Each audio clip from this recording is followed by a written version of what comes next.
Bon. S'il faut parler des élections, l'importance des élections. L'importance des élections, c'est... Nous avons parlé de ça, sauf que je vais un peu entrer en détail, vite fait. Allez-y. Alors, l'importance des élections, c'est quoi? Donner le libre choix à la population. Pour que la population puisse choisir ses représentants, ses autorités pour la gestion du pays. Donc c'est ça. Ce n'est pas la population qui va aller gérer. Non, voilà, nous on va gérer la présidence, on va gérer le gouvernement, on va gérer le parlement. Non, ils vont choisir.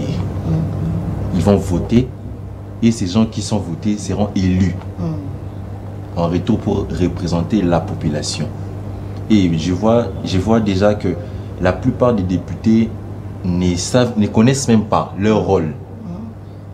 Puisqu'ils sont là juste pour leur salaire, des avantages, tout ça. Ils ont été votés, ils ont été élus pour représenter, pour voter des lois là-bas, à l'Assemblée. Mais ce n'est pas ce qu'ils font. Donc par là, vous voulez dire que les autorités congolaises travaillent pour leurs intérêts, leurs propres intérêts. Exactement. Et voilà pourquoi j'ai parlé de la démagogie. Parce qu'ils sont en train d'utiliser la population. Une fois qu'ils sont élus, ils changent des méthodes. Ils changent des méthodes, et ils entament une nouvelle vision, une nouvelle façon de faire les choses. Alors, ça n'arrange pas. Mais qu'est-ce qu'il faut pour le moment? Il faut d'abord vider cette classe politique. Qu'est-ce qu'on doit faire pour le développement de ces pays? Si nous parlons de vider, ce n'est pas la bonne manière de procéder.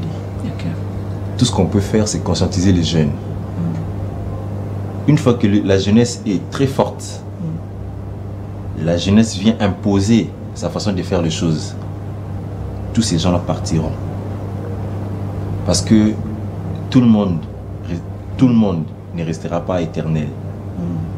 Il y aura un temps où les gens vont passer, les gens vont partir. Et nous, les jeunes que vous voyez aujourd'hui, peut-être il y a certaines personnes qui nous regardent, qui disent que non, voilà, aujourd'hui ils sont jeunes, ils sont encore petits. Parce que la plupart des Congolais, comme ils sont ignorants, ils pensent que pour être un homme politique, il faut être âgé, il faut être grand. Non. Quand tu as 18 ans, tu es majeur. Tu peux devenir un homme politique. Sauf que tu dois faire des bonnes études. Tu dois te cultiver. Tu dois être à la page des actualités. Tu dois savoir faire la chose. Parce qu'on ne peut pas informer sans être formé. C'est en fait ça les soucis. Mais êtes-vous sûr que c'est possible? Parce que la jeunesse congolaise, présentement pour le moment, les jeunes sont plongés dans de futilité, dans de, je ne sais pas trop quoi dire, bombé, du n'importe quoi. Et comment je peux dire du n'importe quoi? Du n'importe quoi, voilà. Alors, est-ce que quelle jeunesse qui va remplacer ceux qui sont pour le moment à la tête du pays? Quelle jeunesse? Les jeunes pour le moment, les jeunes de la République démocratique du Congo, excusez-moi, en tout cas c'est la réalité, ils ne sont pas conscients. Madame, j'aimerais dire quelque chose. Si nous parlons que de la médiocrité de notre pays, c'est comme si nous sommes en train de rabaisser le pays. Pourtant, si nous partons même aux États-Unis d'Amérique, vous allez trouver ces genres de personnes qui existent. Pourtant, les États-Unis, c'est la plus grande puissance. Mais ici, c'est trop. Non, ce n'est pas question de trop. Nous faisons les choses à notre niveau. Nous faisons les choses à notre niveau. C'est-à-dire, certes, il y a des gens qui sont futiles, que nous devons conscientiser. Il y a des gens qui sont perdus, qui sont égarés, qu'on doit exhorter.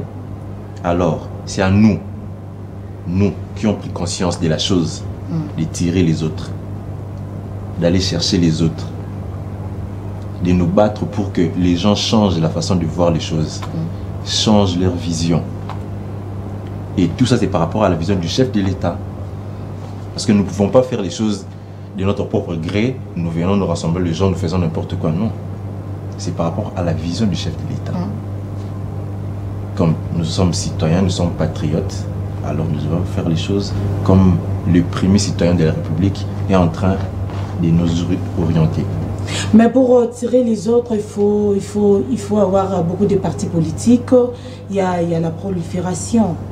Pas forcément. Pas forcément. Même des associations, des ONG. Vous voyez, il y a des structures. Il y a des structures basées qui peuvent former des jeunes. Aujourd'hui, nous pouvons parler de Nos Limites. Nos Limites, c'est une structure qui forme les informaticiens,